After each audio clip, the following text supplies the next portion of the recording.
하나님 말씀 보시겠습니다. 요한복음 21장 18절 말씀입니다.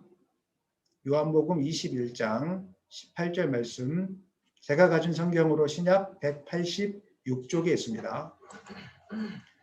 한번 다 같이 읽겠습니다. 내가 진실로 진실로 내게 이르노니 내가 젊어서는 스스로 띠띠고 온하는 곳으로 다녔거니와 늙어서는 내 팔을 벌리리니 남이 내게 띠띠우고 온하지 아니하는 곳으로 데려가리라. 아멘. 하나님 말씀 제목은 온전한 믿음의 길 위에 서기 위하여, 이런 제목으로 여러분하고 말씀을 나누겠습니다. 세상에 쉬운 일은 하나도 없는 것 같습니다. 누구든지 장인의 반열에 오르기 전까지 수많은 실패와 좌절을 경험하게 됩니다. 그리고 또 장인의 반열에 오른다고 할지라도 하나의 작품을 만들어내는 데까지는 수많은 고뇌와 수고가 뒤따르는 것을 우리는 잘 알고 있습니다. 말씀을 준비하는 것도 마찬가지입니다.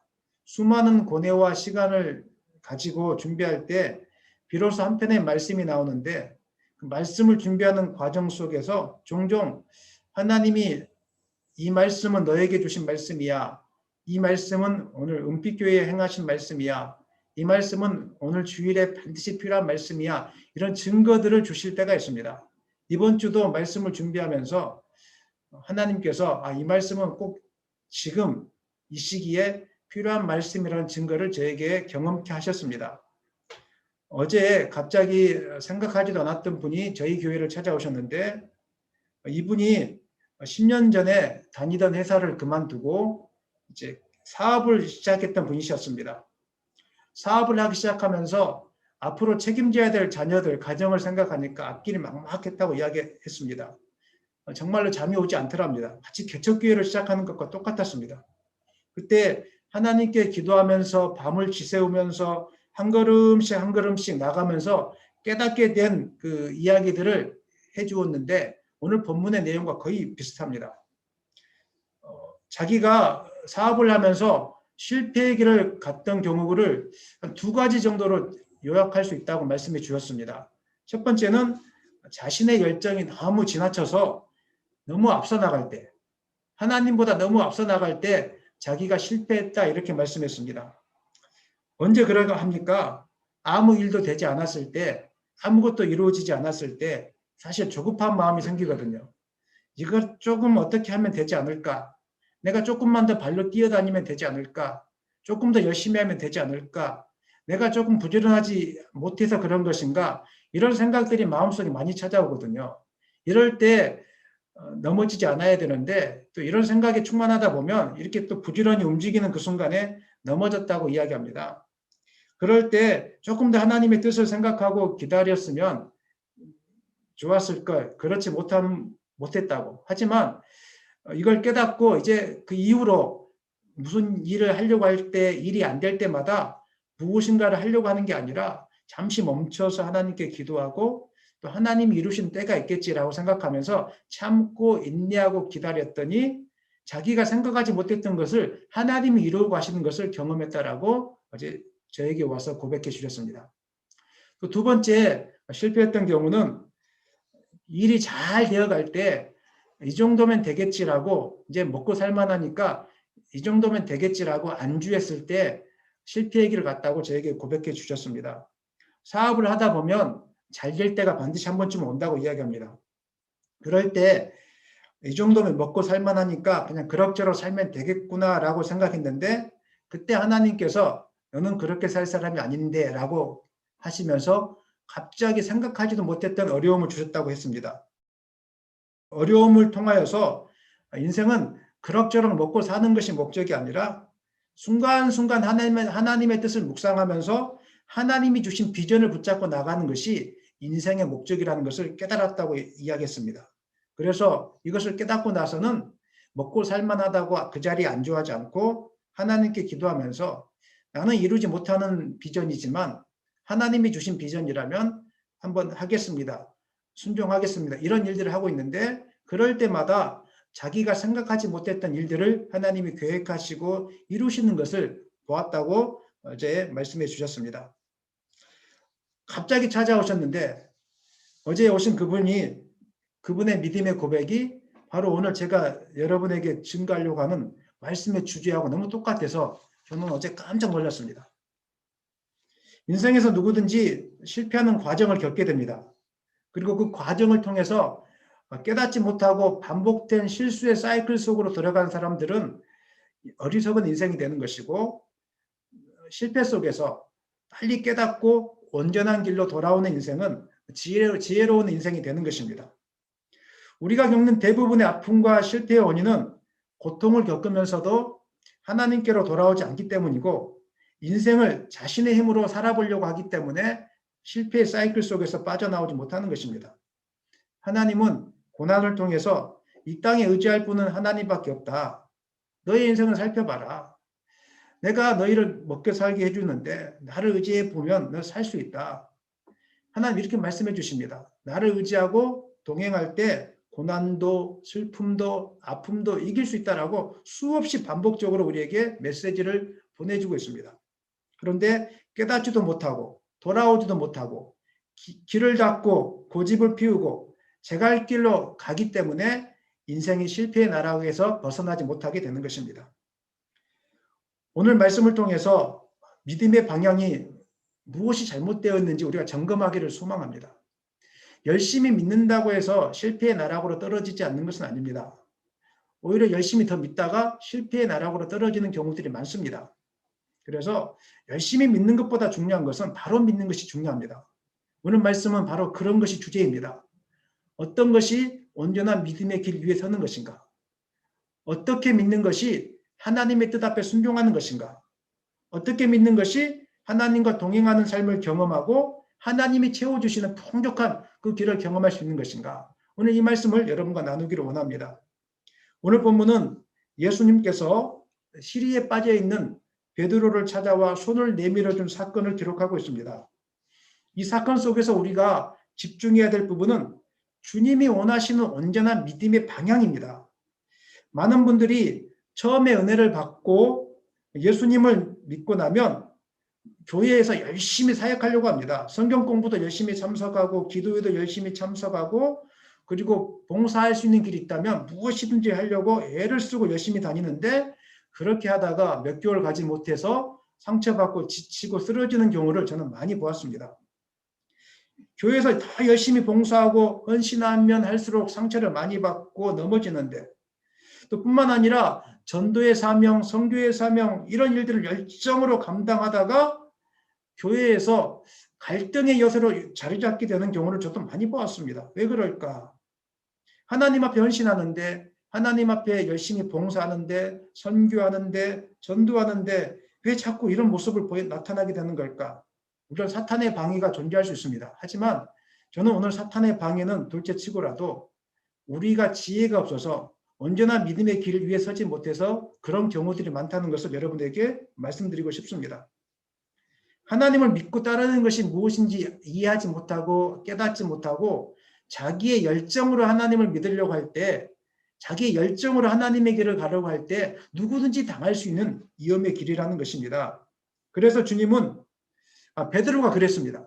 그래서 주님은 실패한 베드로의 손을 잡아주면서 우리가 추구해야 될 온전한 믿음의 길이 무엇인지를 가르쳐주고 있습니다. 그것은 자신의 열정으로 무엇인가를 이루려고 하는 생각을 빨리 멈추고 주님이 원하는 길에 자신의 삶을 내어드리는 것이 온전한 믿음의 길이라고 오늘 본문 말씀에서 우리에게 교훈해주고 있습니다. 요한복음 21장 18절 말씀 한번 다시 읽겠습니다. 내가 진실로 진실로 내게 이르노니 내가 젊어서는 스스로 띠띠고 원하는 것으로 다녔거니와 늙어서는 내 팔을 벌리리니 남이 내게 띠띠고 원하지 아니하는 곳으로 데려가리라. 아멘. 이 말씀은 베드로가 이후에 어떤 죽음으로 순교하게 될 것인지를 가르쳐주는 말씀입니다. 예언하는 말씀입니다. 저는 그런데 오늘 본문 말씀을 통해서 조금 다르게 보는데 그 의미는 같지만 젊어서는 이 자리에 여러분들이 온전한 믿음을 갖기 전에는 그리고 늙어서는 이 자리에 온전한 믿음을 갖고 난 이후에는 이런 말을 넣어서 다시 한번 읽어봤으면 좋겠습니다. 한번 읽어볼까요? 시작. 내가 진실로 진실로 내게 이르노니 내가 온전한 믿음을 갖기 전에는 스스로 띠띠고 원하는 것으로 다녔거니와 내가 온전한 믿음을 갖고 난 이후에는 내 팔을 벌리리니 남이 내게 띠띠우고 원하지 아니하는 곳으로 데려가리라. 아멘. 본문 말씀에서 우리는 잘못된 믿음의 길의 특징이 무엇인지를 알 수 있습니다. 그것은 18절 상반절 말씀에 기록된 것처럼 내가 젊어서는 스스로 띠띠고 원하는 곳으로 다녔거니와 라고 기록된 것처럼 하나님을 신뢰하는 것이 무엇인지 알지 못하고 자신의 열정으로, 자신의 의지로, 자신의 힘으로 믿음의 길을 가려고 하는 것입니다. 마치 왜 달려야 하는지 모르고 옆 사람이 달리니까 같이 열심히 달리는 사람과 같습니다. 부활하신 예수님께서 베드로와 제자들을 찾아오시기 전에 제자들의 모습이 그러했습니다. 그들은 세상에서 높아지고자 하는 야망을 버리지 않은 채로 주님을 따르기 시작했습니다. 주님의 옆에 있으면 한 자리 차지해서 뭔가 떵떵거리고 살 수 있을 것 같다고 생각했을지도 모르겠습니다. 주님은 이렇게 말씀하셨습니다. 주님은 나를 따라오려거든 자기를 부인하고 자기 십자가를 지고 나를 쫓을 것이니라 이렇게 말씀했지만 자기의 열정이 충만했던 제자들은 이 말 뜻이 무엇인지 알지 못했습니다. 그냥 주님과 함께함으로 주어지는 영광, 주님과 함께함으로 주어지는 어떤 좋은 것들만 바라보고 나아갔던 것입니다. 그리고 자신들은 주님이 옆에 있으니까 큰 기적을 경험하니까 특별하게 선택된 사람이라는 교만함이 그들 가운데 충만하게 있었다는 것입니다. 젊었을 때 베드로는 주님을 따른다는 것이 무엇인지 제대로 이해하지 못했습니다. 그냥 자신감이 충만했습니다. 마치 물고기를 낚았던 그 시절 어부였기 때문에 자신감을 가지고 물고기 낚으러 나가지 않겠습니까? 그리고 자기의 지식과 경험으로 그물을 던졌을 때 물고기를 낚을 수 있다는 이 자신감이 충만했던 이 베드로, 이 자신감으로 주님을 따라가기 시작했던 것입니다. 특수부대 출신 제대한 사람들은 항상 자신감이 있습니다. 나는 낙하산도 타봤고 그 다음에 위험한 일도 해봤기 때문에 특히 특수부대 나오신 분들은 시내를 활보할 때 어깨를 딱 펴면서 나는 특수부대야 이런 자신감을 가지고 나가는 것을 볼 수 있습니다. 자신의 열정이 너무 강하게 될 때 사실은 하나님을 따르는 것이 아니라 하나님의 반대편에, 하나님의 뜻의 반대편에 서는 경우들이 굉장히 많이 있습니다. 베드로는 자신의 열정으로 하나님을 믿으려고 하다가 하나님의 뜻을 가로막는 일도 경험했습니다. 주님이 나는 십자가 위에서 죽게 될 것이다 이렇게 말하니까 흥분하면서 절대로 그런 일이 없을 거라고 주님, 자신의 열정으로 절대 그런 일이 없을 거라고 걱정하지 말라고 흥분하면서 이야기했습니다. 그때 주님이 이렇게 이야기했습니다. 너는 나를 넘어지게 하는 자라고, 사탄아 물러가라고. 그리고 주님께서 성만찬 이후에 베드로에게 너는 3번 나를 부인할 것이다 이렇게 말씀하니까 이때에도 주님의 열정이, 주님을 향한 열정이 충만했던 베드로는 주님, 나는 절대 그런 일이 없을 겁니다. 걱정하지 마십시오. 다른 사람들은 다 부인할지라도 나는 주님을 부인하지 않겠습니다. 목사님, 절대 저는 다른 사람은 목사님을 떠나고 부인할지라도 나는 목사님 곁에 남아있겠습니다. 뭐 이런 고백과 비슷한 것입니다. 그리고 로마의 군사들이 예수님을 잡으러 왔을 때 화가 나서 예수님이 시키지도 않은 일을 베드로가 했습니다. 칼을 뽑아서 대제사장 종의 길을 내리치렀던 것입니다. 베드로는 이것이 믿음이고 이것이 주님을 따르는 것이라고, 이것이 주님을 향한 순수한 믿음이라고 생각했던 것입니다. 그것이 주님을 지켜주는 거라고 베드로는 생각했습니다. 그 당시 베드로는 하나님의 나라는 자신의 능력과 열정이 많은 사람, 또 하나님의 나라는 큰 권력을 갖고 있을 때 임하는 나라라고 생각했습니다. 그래서 예수님은 베드로에게 내 칼을 도로 칼집에 꽂으라. 칼을 가지는 자는 다 칼로 망하느니라 라고 말씀하시면서 하나님의 나라는 세상이 말하는 힘이나 열정이나 권력으로 이루어지는 나라가 아니라 힘없이 십자가를 지러 가는 예수님처럼 자기의 모든 것을 다 내어놓고 하나님 앞에 자기의 모든 것을 다 내어놓고 순종할 수 있는 사람만이 이룰 수 있는 나라인 것을 말씀해 주셨던 것입니다. 우리는 언제든지 베드로와 같은 위험에 빠질 수 있습니다. 열정만 가지고 주님을 위한 헌신인 줄 알았는데, 주님의 뜻에 순종하는 길인 줄 알았는데 실상은 오히려 주님의 나라를 방해하고 주님의 뜻에 반대되는 그 길에 서 있는 경우들이 많다는 것을 우리가 알고 경계해야 되는 것입니다. 이렇게 되는 이유는 하나님을 의지하고 신뢰하는 것이 무엇인지 이해하지 못하고 자신의 열정과 자신의 능력을 가지고 하나님께 헌신하려고 하기 때문에 생기는 문제들인 것입니다. 이러한 위험은 우리가 은혜를 받고 난 이후에 많이 찾아오게 되는데, 은혜를 받고 난 이후에는 무엇인가를 자꾸 해야 되겠다는 생각이 앞서기 시작합니다. 기도를 많이 하고 나서 무엇인가를 자꾸 이루려고 하는 이런 생각들이 많이 찾아오게 되는데, 그때가 가장 위험한 때입니다.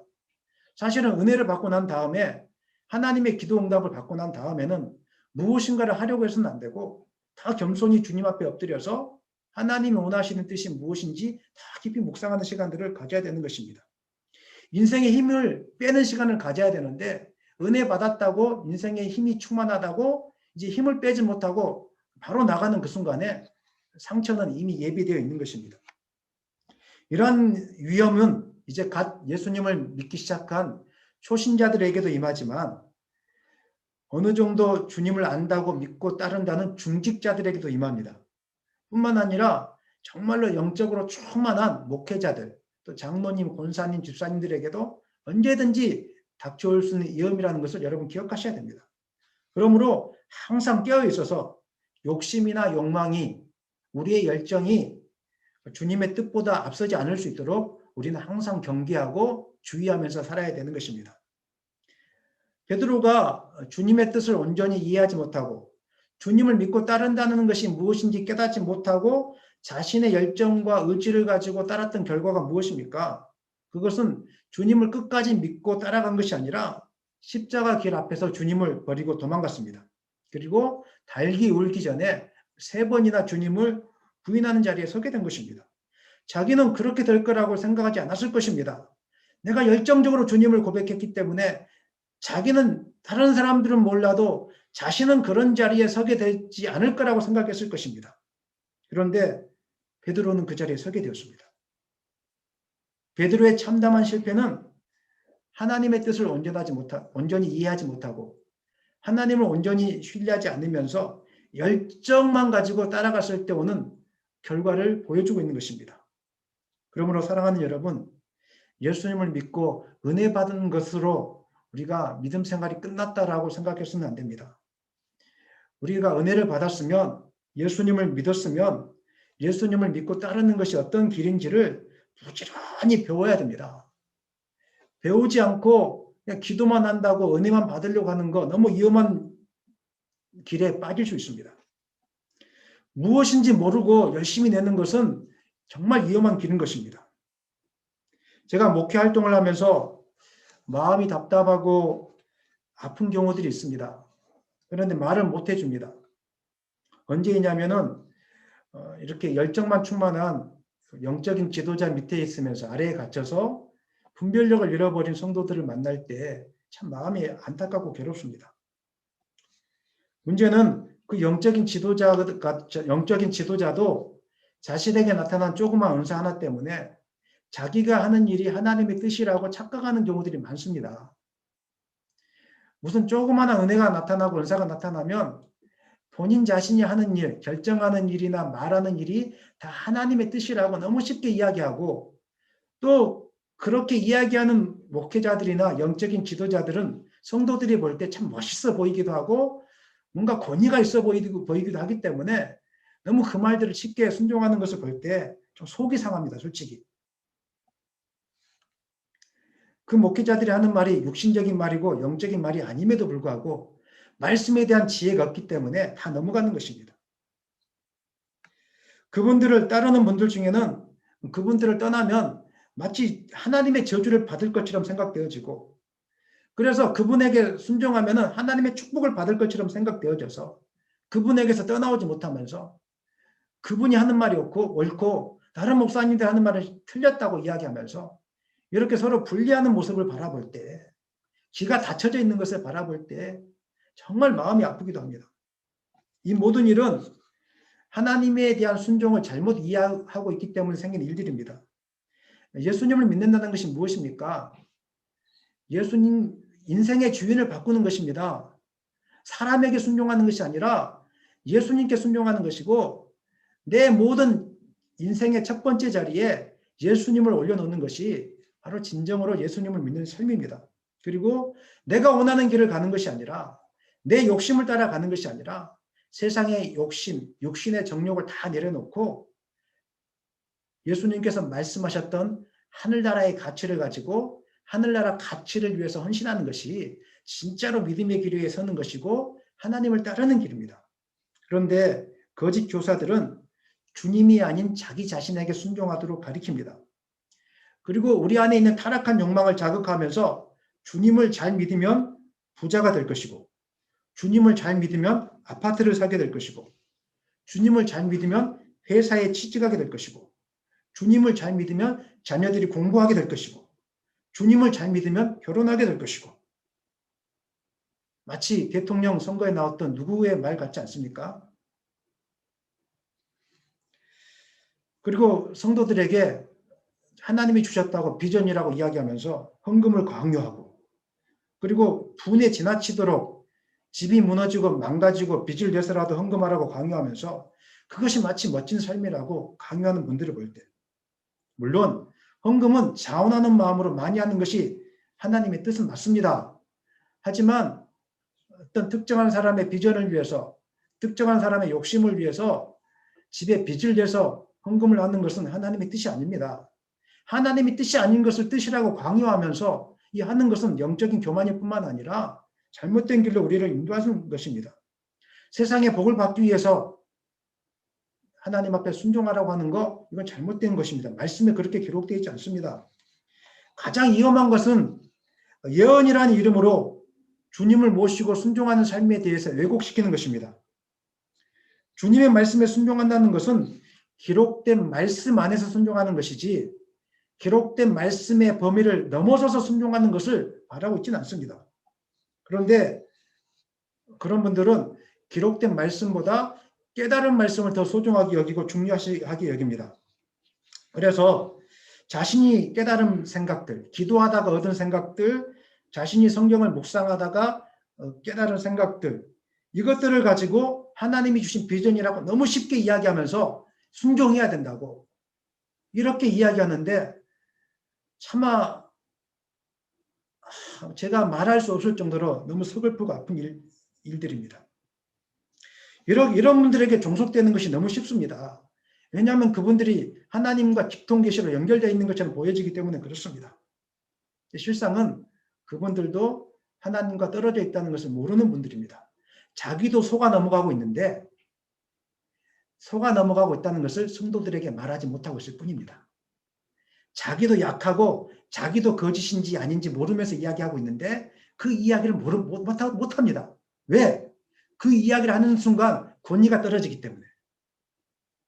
그래서 거짓을 이야기하는데 성도들은 그것이 멋있어 보이니까 따라가게 되는 것입니다. 온전한 믿음의 길을 위해 서 있는 사람, 그 비전이 진짜 하나님이 주신 비전이고 그 예언이 하나님이 주신 예언이라고 하는 믿는 사람은 함부로 말을 발설하지 않습니다. 성경 말씀을 펴서 이 비전이, 이 예언이 하나님의 말씀인지 아닌지를 수십 번 되뇌이고 점검하고 수십 번 환경들을 통해서 시간을 갖고 점검하는 시간들을 갖지, 당장 기도하고 1시간 엎드렸다고 그 주신 말씀이라고 하면서 이렇게 남발하는 것은 여러분 조심하셔야 됩니다. 자신의 말인 것입니다. 그것은 육신의 욕망일 뿐인 것입니다. 그래서 우리는 항상 어떤 예언이 떨어지고 비전이 떨어지고 어떤 생각들이 떨어질 때마다 쉽게 순종하고 결단해서는 안 됩니다. 말씀을 통해서 몇 번이고 수십 번, 수백 번, 수천 번이라도 점검해야 되는 것입니다. 고린도전서 14장 29절 말씀 한번 읽겠습니다. 14장 29절 말씀. 예언하는 자는 둘이나 셋이나 말하고 다른 이들은 분별할 것이요. 그 다음에 고린도전서 14장 32절로 33절. 예언하는 자들의 영은 예언하는 자들에게 제재를 받나니 하나님은 무질서의 하나님이 아니시오 오직 화평의 하나님이시니라. 여기서 말씀하고 있는 예언의 범주 안에 우리가 말씀을 읽다가 깨달은 것을 넣어도 괜찮습니다. 그리고 기도하다가 깨달은 것을 넣어도 괜찮습니다. 그 다음에 모든 신비한 것을 경험하는 것을 다 집어넣어도 괜찮습니다. 이 예언이라는 것에 그것을 다 포함하고 있기 때문에 그렇습니다. 우리가 깨달은 것, 신비한 일을 경험한 것, 이런 일들을 경험했다고 해서 기록된 말씀을 벗어난 것이라면 우리는 한 번 더 생각해 봐야 됩니다. 아무리 신비한 일이 일어난다고 해서 따라가서는 되지 않습니다. 이것이 과연 말씀에 근거한 것인가? 이것이 과연 성경에 근거한 것인가? 모든 사람들이 이해할 수 있는 상식 안에 거하는 것인가? 이런 일을 해서 화평 안에 거하는 것인가? 이것들을 우리가 점검하고 따라가야 되는 것입니다. 초대교회 사도들이 복음을 전할 때, 선교의 일을 감당할 때, 이방인들에게 복음을 전할 때 이것은 하나님의 뜻이라고 해서 자기 마음대로 복음을 전하지 않았습니다. 예루살렘에 있는 사도들에게 와서 예루살렘 공의회 회의로 모여서 이것이 옳은 것인지 그런 것인지 평가해 달라고 부탁한 다음에 그들의 평가가 결정이 나고 난 다음에 교회의 질서 안에서 순종하면서 선교 사역을 감당했던 것을 우리는 잘 알고 있습니다. 그런데 우리는 비전을 받았다고 하면은 교회의 질서나 하나님의 말씀의 테두리 안에 있지 않고 하나님이 주신 일인데 이게 옳은 일인데 왜 우리 교회는 하지 않습니까? 왜 우리 교회는 이걸 하지 않습니까? 라고 하면서 마음대로 뛰쳐나가서 어떤 특정한 단체에 속해 있으면서 그 일들을 감당하다가 교회 일을 어지럽히고 또 선교 일을 어지럽힌 일들이 이 땅 가운데 얼마나 많이 있는지 모르겠습니다. 잘못된 것인데 뭐가 나타난다고 잘못된 일인데 능력이 있다고 속아 넘어가고 있는 것입니다. 사랑하는 여러분, 베드로는 자기의 열정을 가지고 하다가 넘어졌습니다. 능력이 나타나고 은혜 무엇인가 특별히 주어질 수도 있습니다. 하지만 그것이 기록된 말씀을 벗어나는 것이라면 여러분 경계하고 내려놓고 조심해야 되는 것입니다. 그러므로 여러분 바른 올바른 온전한 믿음의 길 위에 서기 위해서 가장 중요한 것은 기도하는 것도 중요하고 사명을 감당하는 것도 중요하지만 봉사하는 것도 중요하지만 말씀을 공부하는 것이 더 중요합니다. 말씀을 열심히 공부해서 균형 잡힌 시선을 가지고 우리가 하나님의 뜻을 묵상하는 것이 가장 필요합니다. 균형 잡힌 시선을 가지고 하나님이 무엇을 원하시는지를 바라보는 그런 자세가 더 중요한 것입니다. 빨리 달려가는 것보다 온전한 길 위에서 제대로 달려갈 때 우리는 실패하는 길에 서지 않게 될 것입니다. 그렇다면 구체적으로 우리가 온전한 길 위에 선다는 것은 어떤 것을 의미하는지 한번 살펴볼 필요가 있는데 18절 오늘 보면 18절 하반절 말씀 앞을 보면서 한번 같이 읽겠습니다. 늙어서는 내 팔을 벌리리니 남이 내게 띠띠우고 원하지 아니하는 곳으로 데려가리라. 아멘. 온전한 믿음의 길이라는 것은 내가 원하는 것, 내가 깨달은 것을 이루려고 하는 삶을 멈추는 것입니다. 그리고 깊이 묵상하면서 주님이 원하시는 것이 무엇인지 깨닫고 주님만을 신뢰하고 주님 앞에 내 인생을 온전히 다 맡기고 내어놓는 것입니다. 주님이 원하시는 길은 우리의 의지와 우리의 노력으로 갈 수 있는 길이 아닙니다. 많은 분들이 주님이 주신 사명이라고 자기의 의지와 노력을 들여서 뭔가를 자꾸 하려고 하는데 그러면 반드시 실패하게 되어 있습니다. 만약 주님 앞에 헌신하는 길, 주님이 기뻐하는 길이 자신의 의지로 갈 수 있는 길이었다면 주님은 제자들에게 나를 따라오려거든 자기를 부인하고 자기 십자가를 지고 따라오라고 하지 않았을 것입니다. 그리고 베드로에게 너가 실패한 이유는 열정이 부족했기 때문이라고 더 큰 열정을 가지라고 더 큰 헌신을 가지라고 너가 기도가 부족했기 때문이라고 더 많이 기도하라고 했을 것입니다. 그러나 주님은 그렇게 베드로에게 말씀하지 않았습니다. 주님이 원하시는 길은 자기의 열정, 힘, 계획, 의지 다 내려놓고 주님의 은혜가 아니면 나는 살 수 없습니다. 주님이 나를 붙들어주지 않으면 나는 이 길을 갈 수 없습니다. 주님의 사랑이 내 가운데 느껴지지 않으면 깨달아지지 않으면 나는 이 길을 갈 수 없습니다. 이렇게 고백하는 사람만이 갈 수 있는 길이 바로 주님이 원하시는 온전한 믿음의 길인 것입니다.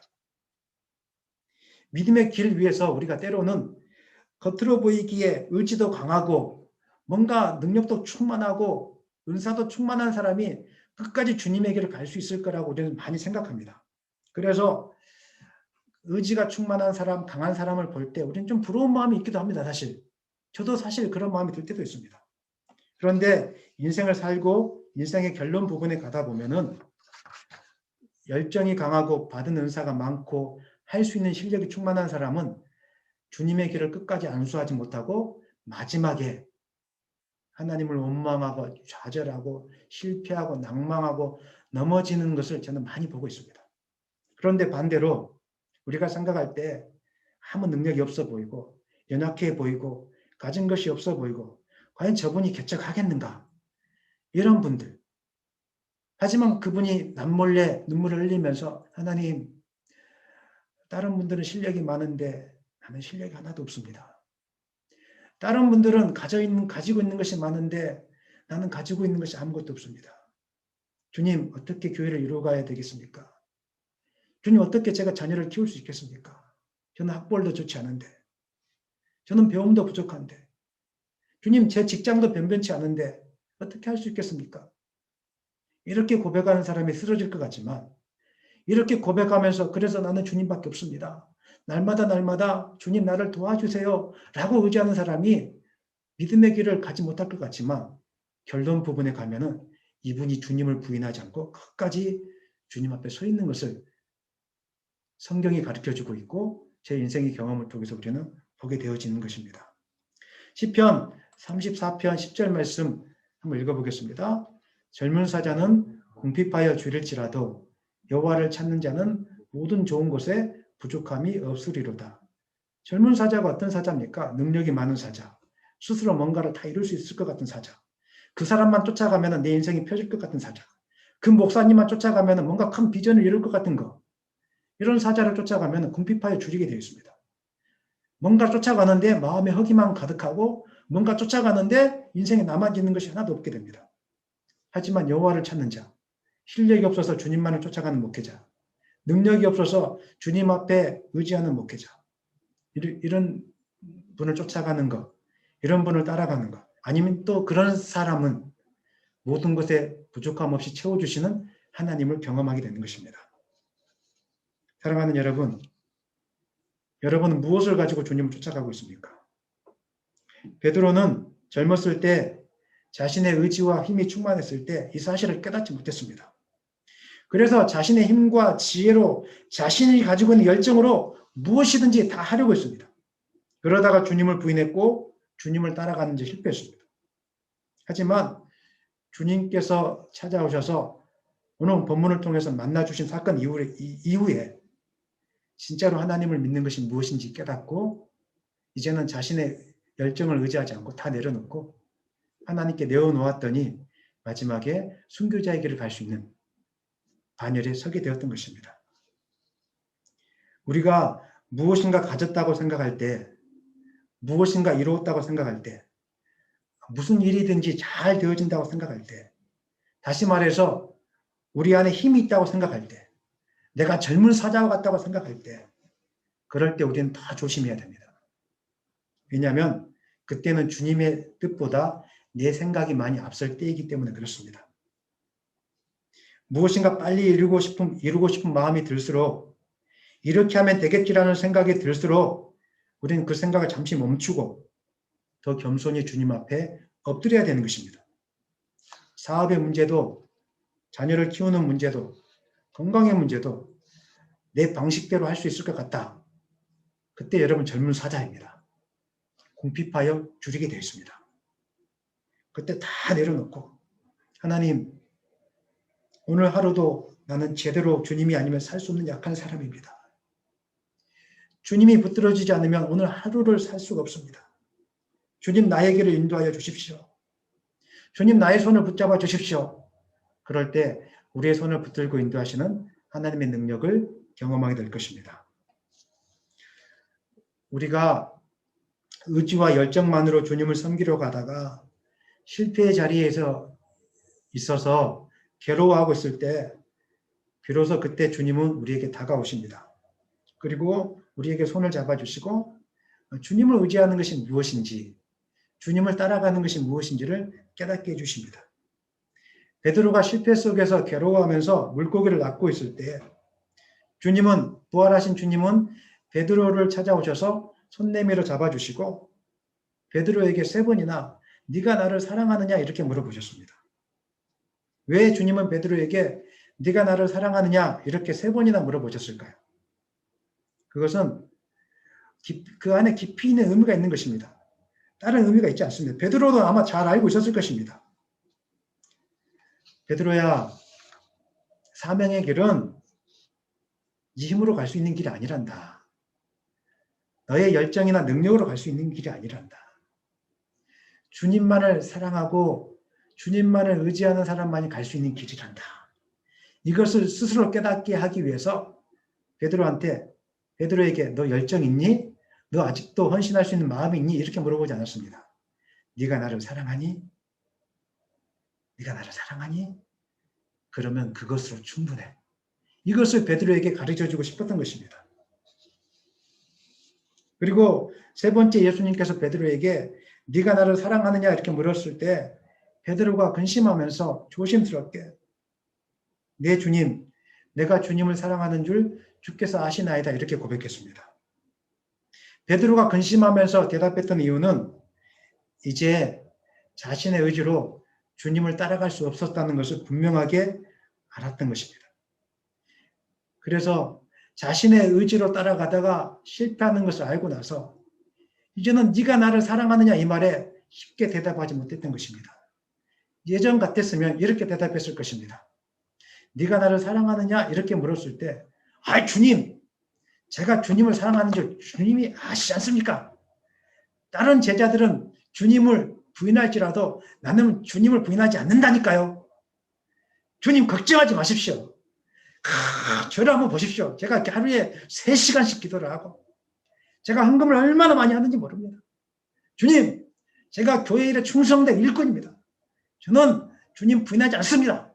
네가 나를 사랑하느냐? 예, 할렐루야! 주님 사랑합니다. 아멘! 아멘 믿습니다. 이렇게 고백했을지 모릅니다. 하지만 오늘 베드로는 자신의 힘으로 주님을 따라갈 수 없다는 이 사실을 고백하고 나서 대답하지 못했습니다. 그래서 주님을 사랑한다는 이 대답조차도 근심하면서 고민하면서 주님, 이 고백조차도 내 의지와 내 힘으로 할 수 없습니다. 주님이 함께해 주셔야 내가 주님을 사랑한다고 고백할 수 있습니다. 주님, 아시지 않습니까? 나는 실패했습니다.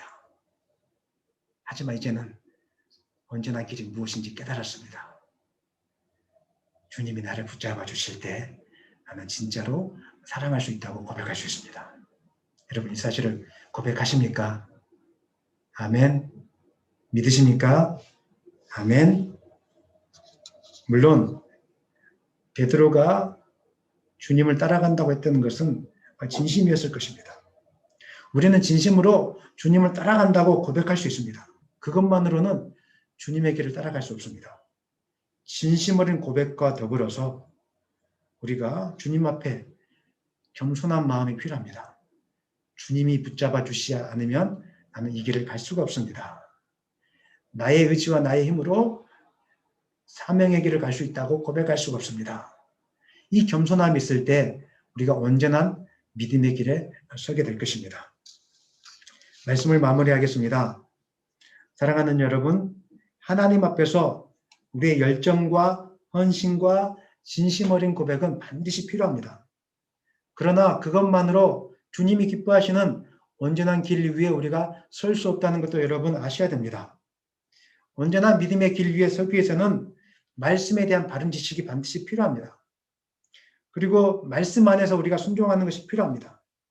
더불어 가장 중요한 것이 있는데 그것은 이 모든 것 이전에 자기 자신을 주장하지 않고 주님 없이는 아무것도 할 수 없다는 겸손함. 그래서 주님이 원하신 길이라면 내가 원하지 않는 길일지라도 갈 수 있다는 이 겸손함. 이런 겸손함이 있을 때 우리가 서지 않은, 우리가 가고 싶지 않은 길도 가게 될 것입니다. 바울은 고린도전서 3장 6절에서 7절에서 이렇게 고백하고 있습니다. 다 같이 읽겠습니다. 나는 심었고 아볼로는 물을 주었을 때 오직 하나님께서는 자라나게 하셨나니 그런즉 심는 이나 물 주는 이는 아무것도 아니로되 오직 자라게 하시는 이는 하나님이니라. 심는 이도 물 주는 이도 아무것도 아닙니다.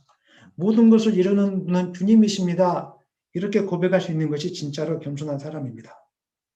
자신의 의지와 열정으로 가다가는 쓰러지게 되어 있습니다. 그러나 모든 상황 속에서 나의 걸음을 인도하시는 분은 하나님이라고. 내가 교회를 이룬 것이 아니라 하나님이 교회를 이룬 거라고.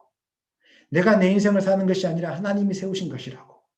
이렇게 고백할 때 우리는 고통 속에서도 일어나게 될 것이고 낭망하지 않고 끝까지 주님을 붙잡고 주님 앞에 순종하는 길을 걷게 될 것입니다. 오늘 이 사실을 기억하면서 항상 주님이 안 되면 안 됩니다. 이런 겸손함을 가지고 주님이 기뻐하시는 온전한 길 위에 설 수 있는 여러분 되시기를 예수님의 이름으로 간절히 축원합니다.